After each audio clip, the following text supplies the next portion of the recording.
ban gì thì say một trâu thì to chuồn chờ tên đó tên căn lại chia chúa khó tên nâng tóc lo tóc tua lời bị chơi tia lời tròn chúc ly một trâu luôn thu thư lời tên mẹ tỏ trong chia ta mình đó số cuộc tí nàng lo thua mu lời bê chơi châu lời tròn chút ly của sáng dân tỏ tu thua tiền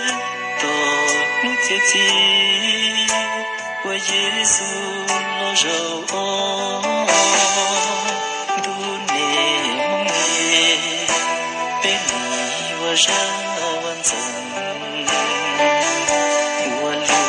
chúa sẵn còn nê lon chân Giêsu vì bê cuộc lu của thao nê ta cho chia lo nê chín chia chỉ có cho mong rong nó mùa đã cho chị đã dân chỉ tới lúc có đã chùa bao nó sự chỉ bao có cho nhỉ mua nuôi cho chế cho tân cho tiền dư nhung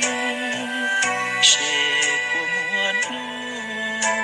hay có tao luôn nâng gió